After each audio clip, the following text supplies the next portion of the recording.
신앙생활 할 때 여러분 회개하는 것은 정말로 중요합니다.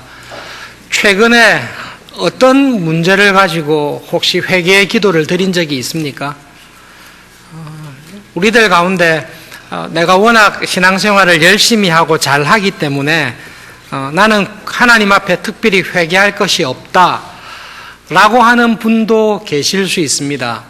그렇지만 일반적으로 우리를 생활을 보면 사도 요한이 하신 말씀이 맞습니다. 우리가 하나님 앞에서 죄 없다 하면 우리는 거짓말하는 것입니다. 우리에게는 하나님 앞에 나와서 돌아보면 회개해야 될 죄가 있습니다. 시편 51편은 다윗이 하나님 앞에 나와서 회개하며 기도한 기도가 기록되어 있습니다. 그래서 다윗이 무엇을 애통하며 회개했는지, 그리고 이 애통하며 회개하는 것뿐만 아니라 이 기도를 통해 하나님께 무엇을 간구했는지 살펴보도록 하겠습니다. 그것을 통해서 정말로 내가 하나님 앞에서 애통하고 회개해야 될 것이 무엇인지, 그리고 내가 간구해야 될 것이 무엇인지를 살펴보도록 하겠습니다. 준비하면서 전해야 될 주신 말씀은 많은데요. 간단하게 이렇게 이해하기 쉽기 위해서 1번, 2번 그렇게 해서 말씀을 전하겠습니다. 첫 번째로 다윗은 이 회개의 기도를 통해서 무엇을 애통하며 회개하고 있습니까? 다윗이 애통하며 회개한 것은 무엇입니까? 자기의 죄입니다. 당연하죠. 내가 지은 죄가 무엇인지를 알고 애통하며 회개하고 있습니다. 하나님 앞에서 자기를 돌아봤을 때 하나님, 내 죄를 지워주십시오. 내 죄를 깨끗하게 씻어주십시오. 내 죄가 항상 하나님 앞에 설 때마다 내 죄가 항상 내 앞에서 있습니다. 자기의 죄를 회개하며 기도하고 있습니다.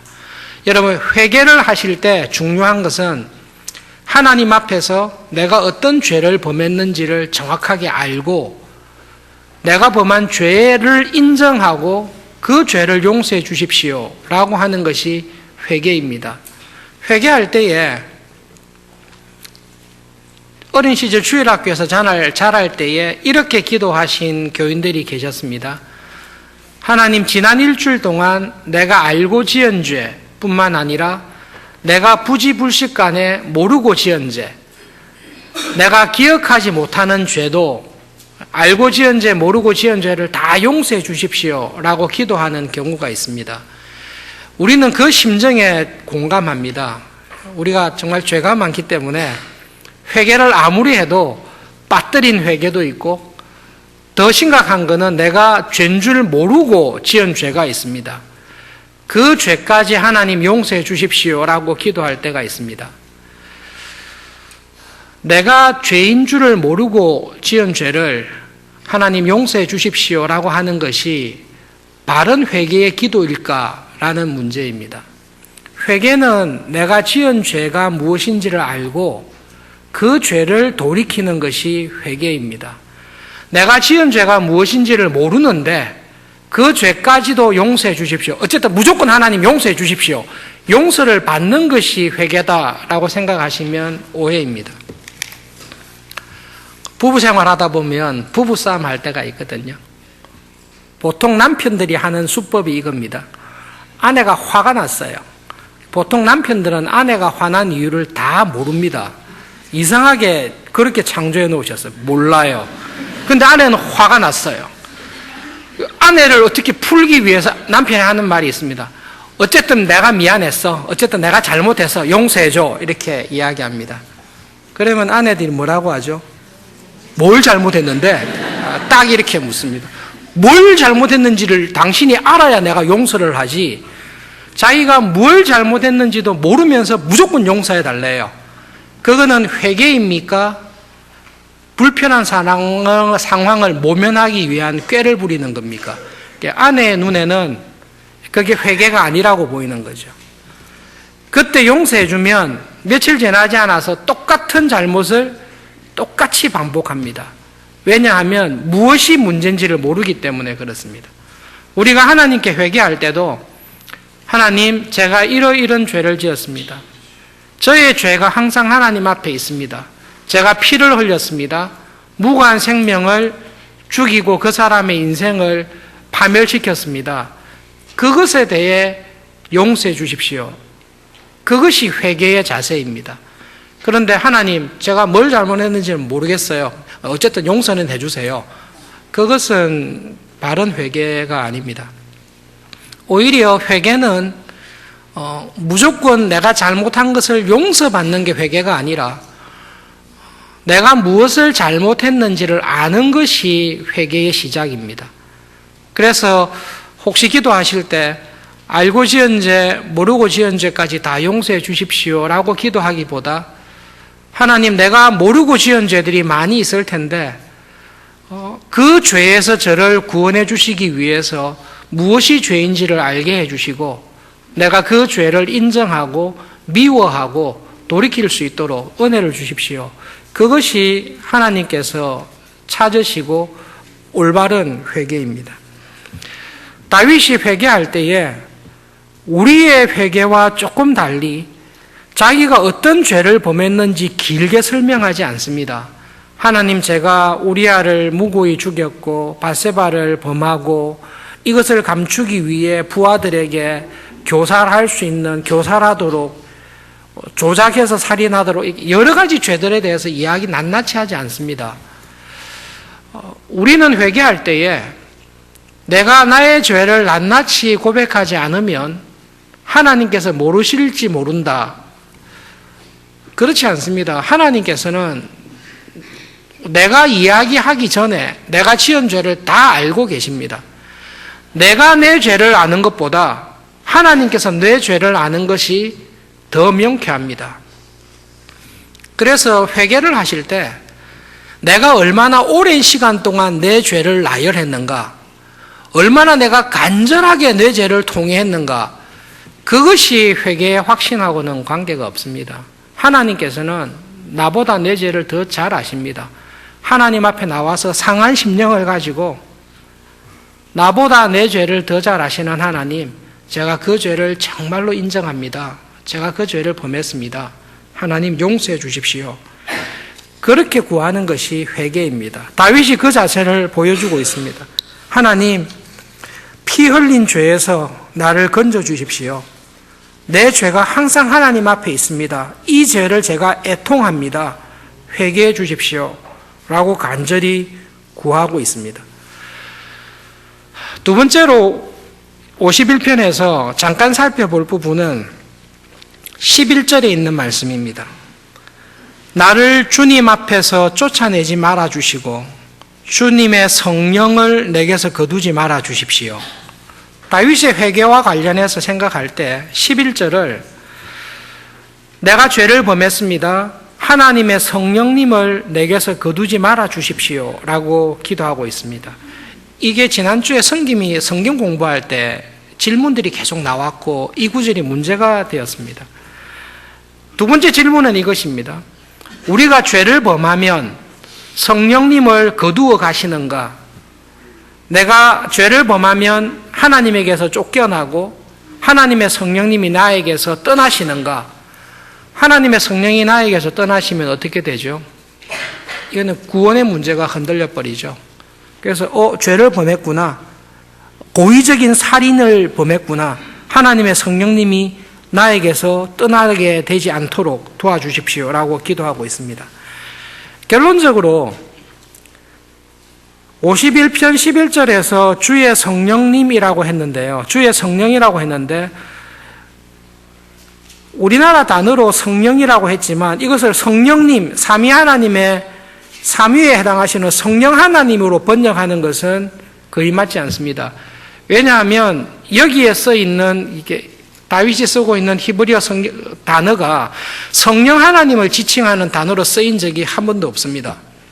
그리고 다윗 시대에 이 시대에 성령 하나님을 지칭하는 구약에서 사용된 단어들은 여호와의 영, 하나님의 영, 주의 영, 그 영 이렇게 구약에서 썼지 구약에서 성령 하나님을 지칭하면서 거룩한 영이라고 쓴 적은 없습니다. 11절은 여러분 이게 시거든요. 11절은 12절하고 같이 보시면 뜻이 분명하게 나타납니다. 11절의 한 말을 똑같은 의미를 12절에서 풀어 쓰고 있습니다.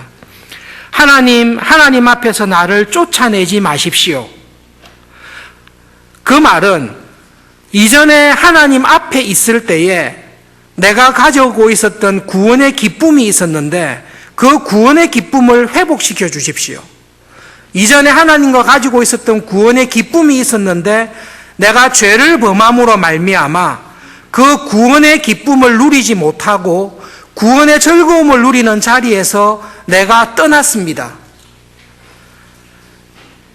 11절 하반절에 주의 성령을 내게서 거두지 마십시오라는 말은 12절 하반절에 이전에 내가 자원하는 마음, 내가 스스로 원하는 마음을 가지고 하나님을 따라다니며 내가 스스로 하나님을 사랑하는 마음을 가지고 하나님의 말씀대로 살았던 그 구원의 기쁨이 있는데 내가 죄를 범함으로 하나님 앞에서 그 기쁨에서 쫓겨나게 되었고 내 속에 있던 하나님을 사랑하며 하나님의 거룩한 뜻을 쫓고자 하는 그 마음이 내 안에서 사라지게 되었습니다. 하나님 이전에 내 안에 두셨던 하나님의 거룩하신 뜻을 따라 살아가던 그 마음을, 그 심령을 나에게서 빼앗아가지 마시고 거두지 말아 주십시오. 그렇게 해석하시는 것이 맞습니다. 하나님의 성령님이 다윗에게 없다면, 만약에 여기서 이야기한 대로 하나님의 성령님이 다윗을 떠났다면 이런 회개의 기도를 할 수 있습니까? 불가능합니다. 지금 하나님의 성령님께서 다윗과 함께 하심으로 말미암아 이런 간구를 할 수 있습니다. 다윗이 범죄했습니다. 나단을 통해서 하나님께서 죄를 지적하셨을 때 바로 회개했습니다. 그렇게 했을 때 하나님께서 약속하신 것이 있습니다. 너의 죄는 용서해 주겠다. 그리고 너와 맺은 다윗 언약, 사울이 죄를 범하였을 때 사울은 버렸지만 너와 너의 집은 버리지 아니하고 지키겠다라는, 보호해 주시겠다라는 다윗의 언약은 여전히 유효하게 되어 있습니다. 그렇기 때문에 지금 다윗이 염려하는 것은 하나님께서, 성령님께서 자기를 떠나는 것이 문제가 아닙니다. 다윗이 왜 회개하죠? 하나님께서, 성령님께서 자기를 떠나서 기도하고 있습니까? 자기가 하나님을 떠나서 기도하고 있습니까? 지금 회개는 자기가 하나님을 떠난 것에 대해 회개하고 있습니다. 내가 자원하는 마음으로 하나님의 뜻을 따라 살다가 그 자리를 떠나서 죄 가운데 빠졌습니다. 이전에 하나님을 기뻐하며 살아가는 내 안에 있던 이 거룩한 영이, 거룩한 마음이 나에게서 사라지게 되었습니다. 하나님, 그 거룩한 마음을 나에게서 빼앗아가지 마시고 나를 하나님 앞에서 쫓아내지 말아주시고 이전처럼 회복해 주십시오. 그렇게 기도하고 있습니다. 그러므로 11절에 우리가 죄를 범했을 때 성령님께서 우리를 떠나가시는가, 죄를 범하면 떠나가시고 회개하면 들어오시고 이렇게 들락날락 하시는가, 그런 뜻이 아니라 지금 죄를 범함으로 내가 하나님의 은혜 안에 있던 나의 영혼이, 거룩하며 깨끗했던 영혼이 그 거룩함의 열정을 잊어버리고 죄 가운데 빠지게 되었습니다. 하나님 저를 도와주십시오. 그것이 11절에서 12절에서 하는 말씀입니다. 세 번째로 다윗이 애통하며 회개한 것은 자기의 죄입니다. 그러면 이 자기의 죄를 회개하면서 다윗이 무엇을 하나님께 간절히 구하고 있습니까? 그게 조금 전에 말씀드렸던 겁니다. 하나님, 나의 영혼을 전과 같이 회복시켜 주십시오. 하나님, 이전에 내가 하나님을 사랑하며 하나님의 뜻에 순종하며 믿음으로 살았던 그때와 같이 나의 심령을, 나의 삶을 하나님 회복시켜 주시기를 하나님께 기도하고 있습니다. 여러분, 죄를 범하면 우리가 지어봐서 알잖아요. 죄를 딱 범하면 어떤 일이 벌어집니까?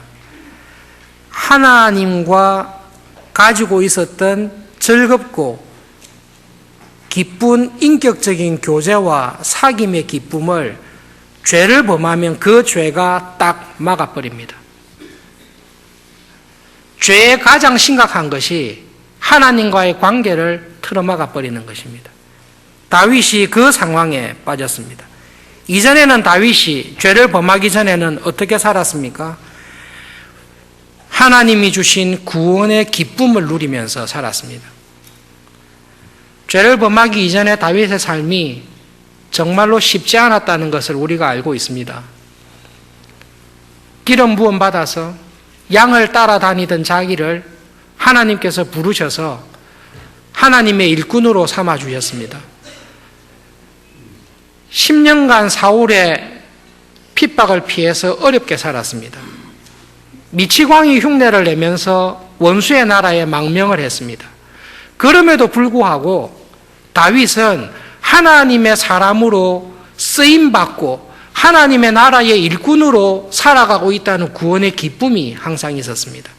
그렇게 어렵고 힘든 중에서도 하나님께서 나를 부르셔서 나를 통해 일하시기를 기뻐하시고 나를 즐거워하신다라는 그 사실이, 그 구원의 기쁨이, 하나님께서 나를 통해 일하시기를 원하신다는 기쁨이 다윗의 삶을 딱 주장하고 있습니다.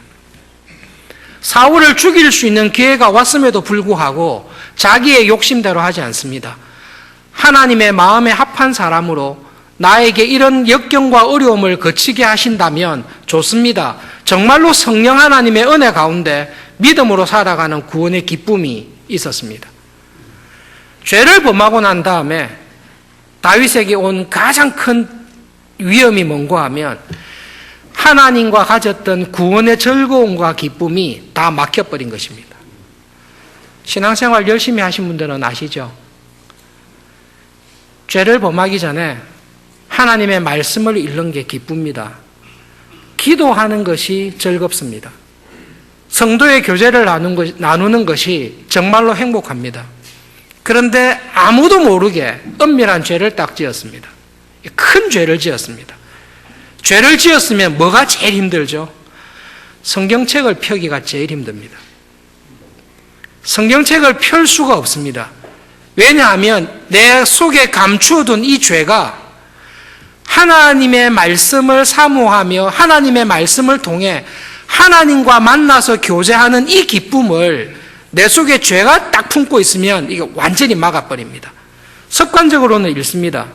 습관적으로 기도는 합니다. 그런데 내 기도가 겉돈다는 거 알고 있습니다. 분명히 새벽에 와서 경건 생활을 하며 예배를 드리며 모든 일을 평상시와 같이 하고 있습니다. 그런데 마음에 1년 이상 사람을 죽이고 무고한 피를 흘린 죄가 다윗의 마음에 여름 가물의 마른 땅처럼 그의 마음을 짓누르고 있을 때 기쁨이 없습니다. 겉으로 볼 때는 다 하고 있습니다. 그런데 구원의 즐거움이 그 속에 없습니다. 하나님을 만나는 기쁨이 없습니다. 두 번째로는 하나님의 사람으로 쓰임받고 있다는 즐거움이 없습니다. 하나님께서는 하나님이 쓰실 사람을 알고 계십니다. 죄 있는 사람을 쓰지 않습니다. 하나님의 본성이 그렇습니다. 유학을 갈 때 선배 목사님께서 참 좋은 조언을 주셨는데요. 하나님의 나라와 교회를 위해 잘 준비하십시오. 하나님께서는 준비된 만큼 쓰십니다. 사람들이 볼 때에 준비되지 않은 만큼 그 이상으로 쓰이는 사람이 분명히 있을 것입니다마는 부러워하지 마십시오. 하나님은 자기의 사람을 아십니다. 하나님은 쓰실 만큼 쓰십니다. 하나님은 죄인을 쓰시는 분이 아닙니다. 다윗이 그 죄 가운데 딱 빠졌습니다. 여전히 왕으로 있습니다. 아무도 자기를 무시하지 않습니다. 여전히 궁궐에서 살고 있습니다. 그런데 다윗은 알고 있습니다. 하나님께서 더 이상 자기를 안 쓴다는 것을 알고 있습니다. 이 구원의 기쁨, 한 번밖에 없는 이 세상을 살아갈 때에 어렵고 힘든 상황 속에 있지만 하나님께서 나를 구원하시고 나의 삶을 통해 하나님의 뜻을 이루는 일에 쓰시고 있다는 것을 아는 구원의 기쁨이 다윗에게 완전히 사라져 버렸습니다. 하나님,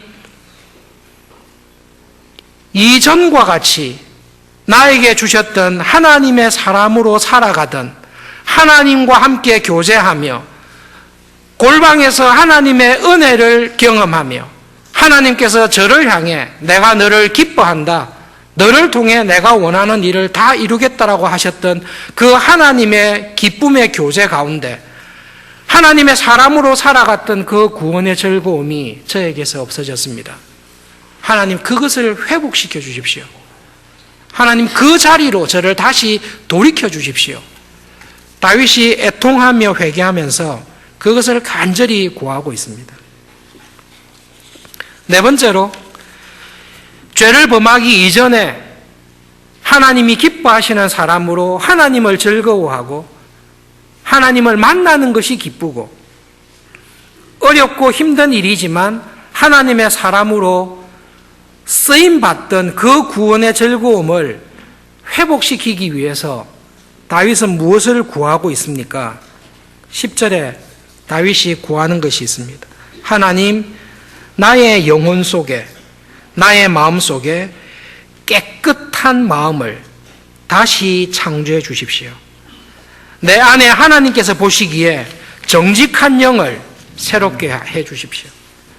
내가 이전에 죄를 범하기 전에는 하나님 보시기에 깨끗한 마음, 완전하지는 않지만 부족하고 연약한 것이 있지만 하나님을 사랑하며 하나님의 뜻을 따라 살려고 했던 순결하고 깨끗한 마음이 있었습니다. 하나님 보시기에 정직한 마음이 있었습니다. 죄가 들어오고 난 다음에 이 마음을 다 버리게 됐습니다. 죄를 숨기기 시작합니다. 죄를 숨기기 시작하고 죄로 말미암아 다윗의 영혼이 죄의 세력에 붙잡히게 되었습니다. 더 이상 깨끗하지도 않고 자유롭지도 않고 정직하지도 않습니다. 하나님, 저를 불쌍히 여기셔서 이전과 같이 하나님 앞에서 단순하며 정직하며 깨끗했던 마음, 하나님의 말씀을 사모하며 하나님의 뜻대로 살기 원했던 그 영혼을 하나님 다시 좀 회복시켜 주십시오. 제가 이 더러운 마음을 가지고 있을 때에 주님 앞에서 나를 쫓아내지 마시고 이전에 그때 거룩했던 마음을 다시금 회복시켜 주셔서 구원의 기쁨을 누리던 자리로 하나님 저를 다시 옮겨 주십시오. 그것이 다윗이 간절히 간구하고 있는 내용입니다.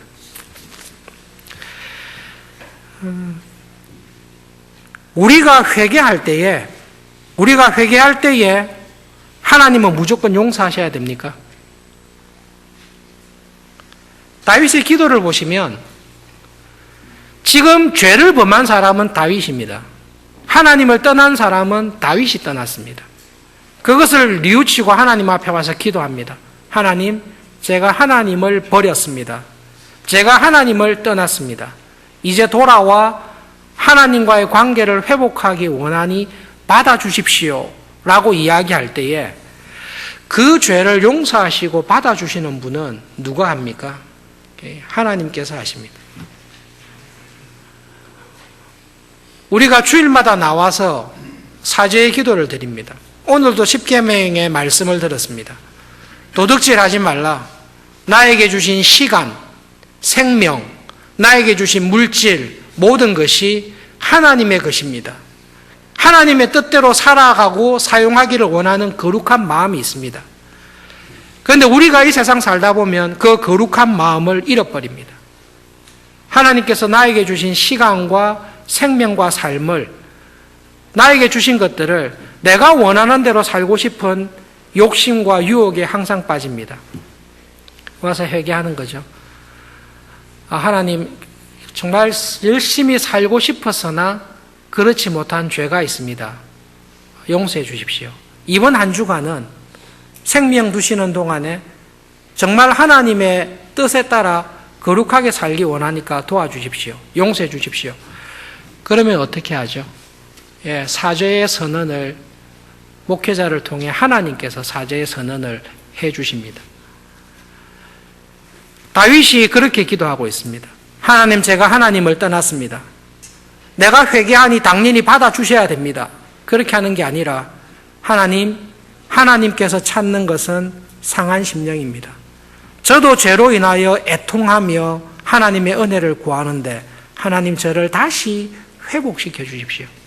그것이 다윗이 하나님 앞에 나와 간절히 기도하는 내용입니다. 최근에 회개의 기도를 드리신 기억이 있습니까? 어떤 회개의 기도를 드렸습니까? 시편 51편에서 다윗은 믿음으로 살아가는 우리들에게 회개의 기도를 어떻게 해야 되며 또 회개의 기도를 통해 무엇을 강구해야 될지를 정확하게 말씀해 주고 있습니다. 회개의 내용은 하나님 앞에서 범한 나의 죄를 알고 인정하고 그것을 애통하는 것입니다. 하나님의 말씀을 통하지 않고서는 내가 어떤 죄를 범하고 있는지를 우리는 전혀 모릅니다. 정말로 모릅니다. 우리가 하이델베르그 교리문답 10계명을 배웠지만 마지막 질문이 이겁니다. 10계명을 배우면 배울수록 우리가 그걸 지킬 수 있습니까? 못 지키죠. 어떻게 그걸 지켜요? 살인하지 말지니라. 살인 안 했는데요. 그 정도는 지킬 수 있죠. 그러나 형제를 보고 미워하거나 시기하는 것도 하나님 보시기에 살인하는 것, 하나님이 원하셨던 모습이 아니다. 그 말씀을 듣는 순간 우리는 10계명을 지킬 자신이 없습니다. 지킬 수 없는 10계명을 왜 매주 낭독하고 지킬 수 없는 하나님의 말씀을 왜 자꾸 배웁니까? 우리가 용서받고 있는 죄인이라는 것을 가르쳐 주시기 위해서 그렇습니다. 우리는 하나님 보시기에 죄가 많습니다. 그런데 하나님의 말씀을 보지 않고서는 우리가 죄인이라는 것을 모릅니다. 회개하지 아니하는 제일 큰 이유가 하나님의 말씀을 듣지 않기 때문에 그렇습니다. 내 수준으로 나를 보면 상당히 쓸만합니다. 참회의 기도 시간에 아무리 생각해봐도 지난주는 내 인생의 역사상 가장 경건하게 살았던 한 주이기 때문에 내 기준으로 볼 때는 진짜 참회할 게 없습니다. 정말로 그럴 때가 있습니다. 그런데 10계명의 말씀을 딱 읽는 순간 나의 경건과 의로움이 완전히 박살나는 것을 경험합니다. 아, 그게 죄였구나. 그런데 나는 죄를 내 수준으로 생각하면서 살았구나. 그것을 알고 그것을 애통하며 살아가는 자가 주님께서 말씀하신 대로 복이 있습니다. 애통하는 자는 복이 있나니 저희가 위로를 받습니다. 사실은 그 구절을 설명하다가 다윗까지 왔는데요. 애통하는 자는 우리가 애통하는 것은 그것으로 애통하는 것입니다. 내 안에 하나님이 기뻐할 만한 것이 없고 내 안에 하나님이 미워하는 것이 있는 것을 보고 애통하는 것입니다. 그 회개는 루터 선생님이 이야기했듯이 회개는 예수님을 믿고 난 이후 우리의 전 삶이 회개입니다. 그게 회개입니다. 종교개혁을 처음 시작하면서 면죄부, 면벌부에 대해서 이야기하면서 회개란 뭡니까? 회개는 면죄부를 사는 게 아닙니다. 회개는 40일 작징하고 금식하고 끝나는 게 회개가 아닙니다. 회개는 신자의 전 삶입니다. 우리의 전 삶이 회개의 삶이어야 합니다. 죄는 내 삶의 모든 부분에 다 들어와 있습니다. 그거를 모를 뿐입니다. 그러나 하나님의 말씀을 통해 우리의 믿음의 눈이 열리면 영적인 안목이 떠여지면 내 속에 죄가 얼마나 깊게 들어와 있는지를 알고 그것을 애통해하며 그것을 이길 수 있도록 기도할 때에 하나님께서 참된 위로를 주십니다. 그런 회개를 하는 기쁨이 있기를 바랍니다. 두 번째로 다윗이 이야기한 이 말씀을 꼭 기억하시면 좋겠습니다. 하나님, 내가 죄를 범했을 때에 하나님께서 주신 구원의 즐거움이 나에게서 완전히 사라졌습니다. 내가 지금도 왕입니다. 지금도 남부럽지 않게 살고 있습니다마는 내가 죄를 범하였을 때 하나님의 사람으로 하나님의 뜻을 이루는 일에 하나님의 나라의 일꾼으로 하나님 나라의 백성으로 살아가는 일이 다 막혔습니다. 그 하나님의 사람으로 살아갔던 구원의 즐거움을 하나님 저의 삶에 다시 회복해 주십시오. 그것이 회개입니다. 여러분, 우리가 이 세상에 살아갈 날, 하나님께서 우리를 이 땅에 두신 날이 얼마인지는 다 알지 못합니다. 그런데 하나님께서 우리를 이 땅에 두시는 동안에는 구원의 즐거움을 누리며 살아갈 수 있는 은혜를 주셨습니다. 그런데 다윗에게 엄청난 위기가 왔습니다. 하나님께서 이 죄를 제거해 주지 아니하시면 다윗은 살아있으나 죽은 사람과 같습니다. 문자 그대로입니다. 다윗은 살아있으나 죽은 사람과 같이 하나님의 사람으로 하나님의 뜻을 이루며 살아가는 구원의 즐거움이 그에게서 없습니다. 여러분, 구원은 그냥 죽어서 천당 가는 게 구원이 아니라 구원은 하나님의 자녀로 거듭나서 다시 태어나서 하나님의 자녀로 살아가는 기쁨을 누리는 것입니다. 그런데 죄에 빠지면 죄의 세력이 그 기쁨을 딱 잡고 그렇게 살지 못하게 합니다. 종교개혁 시대 때 필립 오브 헤세라는 사람이 있습니다. 헤세의 필립인데요. 이 사람 이름이 정확하기를 바랍니다. 요즘 자꾸 둔해주고 있기 때문에.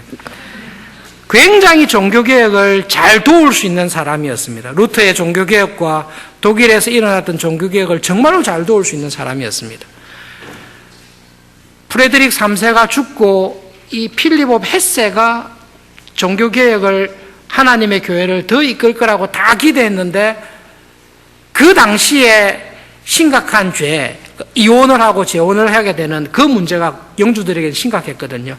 영국의 헨리 8세가 이혼하고 싶어서 로마 가톨릭하고 단절하고 이렇게 자기 마음대로 할 정도로 그때는 큰 문제였기 때문에 헤세가 그 일 때문에 종교개혁에 든든한 후견자의 역할을 못하고 뒤로 물러서게 됩니다.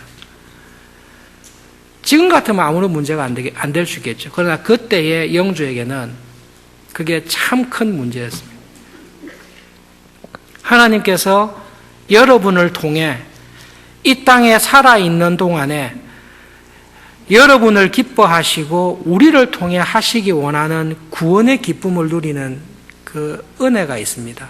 근데 죄는 이것을 딱 막아버립니다.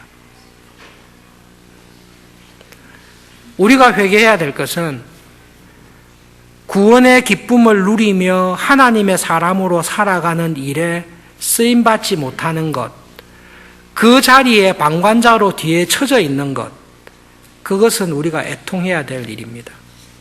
그것은 살아있으나 죽은 것과 같기 때문에 그렇습니다. 다윗이 51편에서 하나님 앞에 회개하며 하나님 저를 다시 회복시켜 주십시오 간구하고 있습니다. 여러분, 이때까지 삶을 돌아보시면서 하나님과 가장 깊은 교제의 기쁨을 누리고 하나님께서 정말로 나를 쓰시구나, 나를 통해 일을 하시려고 하구나, 그 기쁨을 누리실 때가 있죠. 있기를 바랍니다.